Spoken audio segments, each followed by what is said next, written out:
had a very special visit from Josh Gad. I know Nick can probably take it away, tell you a bit more about how that was, seeing Josh Gad. Yeah, it was unbelievable. We got called back to the theater after we already did our warm-ups, which isn't something that normally happens, and it was like something out of a movie, because our company manager just kind of like stepped back and revealed Josh Gad was standing behind her, and I was like, I think I can't repeat what I said, but I just went like, gee whiz, it's Josh Gad. And he was like, hello? And I was like, hi. And then I said something awkward like, there's two Cunninghams here. And he goes, oh, you're playing Cunningham? And I went, yeah. And he goes, oh, can't repeat what he said, but good for you, man. And then and we just started chatting, and he was so lovely, generous. He knew that, like, obviously Josh Gad and the Book of Mormon they're pretty synonymous, because he's world famous as a result of his time with the show, and so he knew that we would really appreciate it. And he was just so kind and giving and generous, and that was something I'll never ever forget. It was such a highlight. He was so kind. Every dinner needs a side dish on a slightly smaller plate. Yeah, and now we're seeing eye to eye. It's so great we can agree. I believe this is the Book of Mormon's 15th anniversary. Yeah. And worldwide it is huge. From New York, London, Australia, as well as everywhere else, it's massive. You know, we noticed it in Sydney.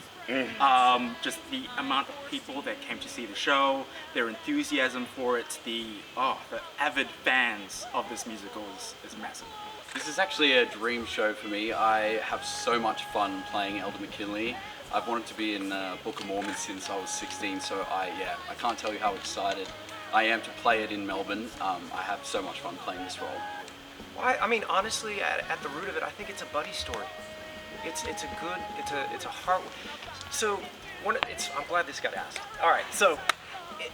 Really, you know, everybody's like waiting for that shock moment, and there's plenty, like Sean said before, you know, but it's always punching up, so it's always in good nature.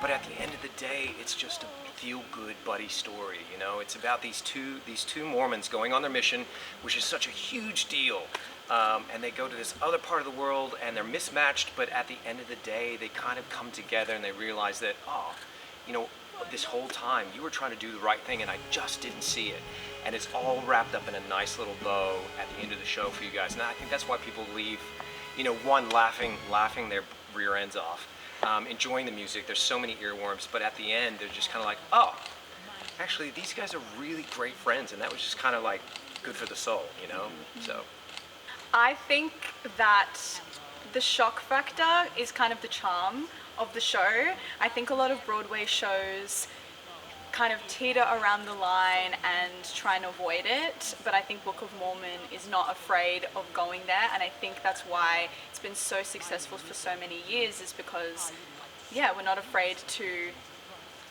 really go there.